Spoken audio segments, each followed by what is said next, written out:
ভর্গর trailer launch হয়ে গেছে এবং এই মুহূর্তে কথা বলছি ভর্গর নায়িকা প্রান্তিকা দাসের সঙ্গে। প্রান্তিকা তো ইতিমধ্যে ব্যস্ত, এখন সামনেই পুজো মানে তো প্রান্তিকার বহু কী বলবো বিভিন্ন তোমার শ্যুট থাকে, তার পরপর ছবি আসছে, ওয়েব সিরিজ আসছে। প্রান্তিকা দাস আমরা তো সকলেই চিনি। প্রান্তিকা ভর্গ নামটাই বেশ একটা অন্যরকম কনসেপ্ট, অন্যরকম একটা কাহিনী এসেছে। তোমার ছোট্ট গল্প তোমার শুনতে চাই। আমার চরিত্রটি শর্মিলা একদম মধ্যবিত্ত একটি মেয়ে। তার ড্রিমসগুলো কিন্তু ভীষণ আপস্কেল, ঠিক আছে।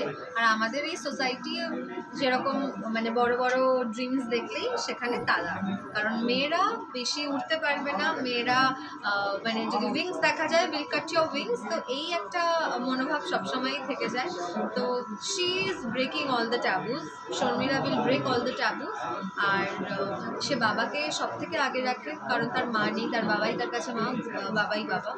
তো বাবাকে কষ্ট দিয়ে দুঃখ দিয়ে কখনো সে জীবনে কিচ্ছু করবে না। আর প্রেম ভালোবাসাটাও মানে সে ত্যাগ করতে পারে বাবার ভালোবাসার জন্য, কিন্তু কৌস্তবের সাথে আলাপ হওয়াটাও একটা দারুণ লাভ অ্যাঙ্গেল দিচ্ছে।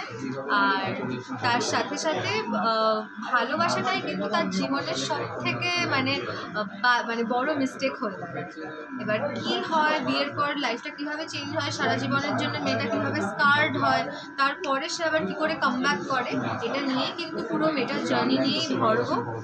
আরেকটা সব থেকে মূল বিষয় এই ছবিটা করার হচ্ছে, এই ছবিটার যে প্রফিটের যে অংশটা সেটা যাচ্ছে একটা হসপিটাল নির্মাণের কাছে। তো এটা শুনে I couldn't just say no to this, because একটা স্ক্রিপ্ট আমার ভীষণ ভালো লেগেছে, অন্য রকমের গল্প পুরোটাই। আর তার থেকেও বড় কথা যে it's going for a welfare cause. তো আমার সবসময় মানুষের পাশে দাঁড়াতে, মানুষ বা অ্যানিমালসদের, জন্তু জানোয়ারদেরও হেল্প করতে আমার খুব ভালো লাগে, এই দুটো। And Bhorgo is creating a hospital, তো এর থেকে বেটার কজ কী হতে পারে? আমরা যদি সবসময় টাকা পয়সার কথা ভেবে গেলাম, তাহলে মানুষের কথা ভেবে গেলাম। I'm very happy. এরা কিন্তু তারকা বাবুর কীর্তি রিলিজ করেছে, তার মাঝখানে অনেকগুলো কাজ করে ছবির কথা বলছি, তারকা বাবুর কীর্তি রিলিজ করেছে। সেটা বেশ তোমার মিষ্টি একটা চরিত্র ছিল, সেখান থেকে এখানটা বেশ একদম ভাঙা চোরা, নিজেকে ভাঙার এবং একটা সম্পূর্ণ অন্যরকম একটা চরিত্র। এটা কি কনসিয়াসলি প্রান্তিকা নিজেকে একটা চরিত্রের সাথে আর একটা নিজেকে যাতে চরিত্রের সঙ্গে রাখা, নাকি এসে যে ছবিটা সেই জন্যই করা? না, কি বলতো, সেম টিম সেম গল্প কাজ করতে না ভীষণ মোনোটোনাস হয়ে যায়, আর ভীষণ না তোমার কমফর্ট জোনে তুমি থাকো। And I don't feel like being in my comfort zone all the time, তাহলে না তোমার বেস্টটা বেরোয় না।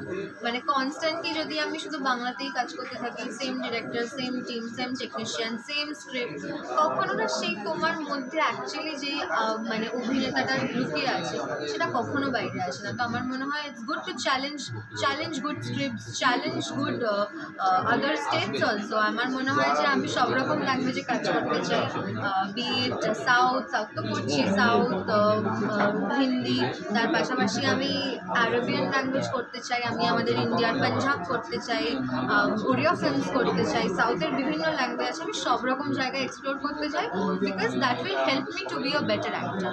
এবং একটা তো সবসময় বলছিল যে ছবিটা ঠিক সময় রিলিজ করতে চলেছে, এই যে ঠিক সময় এটা যদি একটু ব্যাখ্যা দাও, কি ঠিক সময় রিলিজ করতে চলেছে এই ভর্গ ছবি? হ্যাঁ, কারণ এখন দেখো আমরা কেউই সিনেমা হলে যাওয়ার মনোভাব আমাদের কারোরই নেই। ইনফ্যাক্ট ডিরেক্টর বা আমরা সবাই মিলে ডিসাইড করেছি ছবিটা কেউ যাক কি না যাক আমরা এখনই রিলিজ করবো, because this is the call of the hour. এখন যদি আমরা সিনেমাটা না দেখি তাহলে কখনোই দেখবো না, কারণ this is about the society. এই যে দুর্নীতি এত বছর ধরে চলে আসছে, এটার ব্যাপারেই তো ছবিটা। তো আমরা যদি এখন না যাই, এখন না দেখি, এখন রুখে না দাঁড়াই, তাহলে কোনোদিনও দাঁড়াবো না। তো আমার মনে হয় it's the call of the hour. আমরা আমাদের মতো করে প্রোটেস্ট জানিয়েছি তিলোত্তমার জাস্টিসের জন্য, সবাই সবার মতো করে জানাচ্ছে। আমরা অ্যাজ অ্যান আর্টিস্ট সবসময় তো ঝড়ে জলে ভিজে রাস্তায় দাঁড়িয়ে না খেয়ে না দিয়ে পারবো না, কারণ আমাদেরও এক্সটার্নাল আরও কমিটমেন্টস আছে, কাজ আছে, যেগুলো আমরা না করতে পারবো না, আমাদের হাতের বাইরে। তো এইটা যেটাই আমাদের হাতের মধ্যে আছে ওইটা দিয়ে আমরা চেষ্টা করেছি to bring out the film in its best. আর আমার মনে হয় it's the call of the hour. Everybody should go and watch Bhorgo at least once, if not twice or thrice. তারিখের রিলিজ করছে 27 September in your nearest theatre. গর্ব। আমরা সবাই আসছি, হলেও আসবো, হয়তো আপনাদের সাথে দেখাও হবে। আর এইটুকু বলতে পারি, এই ছবিটা এখনই দেখার মানে প্রয়োজন মানুষের। এর পরে বা আগে মেক্স নো সেন্স, কারণ এখন যেটা চলছে এটার বিরুদ্ধে এই ছবিটা। আর আমি বেশি কিছু বলবো না, অনেক হিজিবিজি সিবিআই এক্সেট্রা অনেক কিছু আছে। ছবিটা দেখলে সব কিছু জলের মতো ক্লিয়ার হয়ে যাবে যে কী দুর্নীতিটা চলছে, কোন সিস্টেমে আমরা আছি, and we should definitely make a change to it. স্বাভাবিক তোমার কো-অ্যাক্টর যখন সৌরভ দাস, স্বাভাবিক প্রশ্ন আছে তার সঙ্গে কাজের experience. Very nice, is a very good co-actor, ভীষণ ভালো বন্ধু, ভীষণ ভালো অভিনেতা, আলাদা করে আমার কিছু বলার নেই। অ্যান্ড সিন করতে গিয়েও ভীষণ it was very easy for both of us. And খরাজদা আছে, লোকাদা আছে, আগেও কাজ করেছে। হ্যাঁ, খরাজদার সাথে আমার তৃতীয় ছবি। ভেটারান অ্যাক্টর, প্রচুর, মানে আমি জাস্ট প্রে করি প্রত্যেক ছবিতে যাতে উনি আমার সাথে কোনো না কোনো সিনে থাকে, কারণ ইটস মানে always good to learn from him, YONO.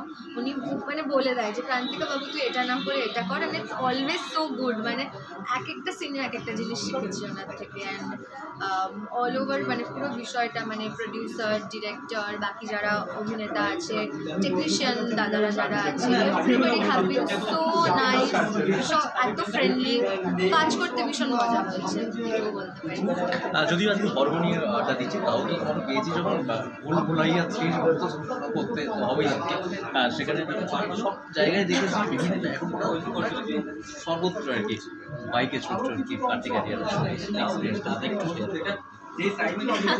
খুব ভালো, অবভিয়াসলি একটা হিরো তোমার বাইকে নিয়ে যাচ্ছে, কার না ভালো লাগবে। But I am also eagerly waiting for the film to come out. আমিও দেখতে চাই যে কিরম কী এসছে, বিকজ স্টোরি প্লট সব তো জানা আছে, খুব ভালো ছবি। আর ভুলভুলাইয়া ইটসেলফ আমাদের ছোটোবেলা যখন রিলিজ করেছে, আমি বলছি আমি ক্লাস 2 না 3-তে পড়তাম, যখন প্রথম অক্ষয় কুমারের ভুলভুলাইয়া, যখন আমি জানতে পেরেছি ভুলভুলাইয়া 3-তে আমি কাজ করছি, the first thing I asked is Akshay Kumar আছে, because I am a big fan of him and I would love to share the screen one day with him and I'm sure it will happen. So জিজ্ঞেস করি অক্ষয় কুমার হয়েছে না কার্তিক আরিয়ান, ঠিক আছে অসুবিধা নেই, but অক্ষয় কুমারের সাথে আমি definitely I would love to share screen with him.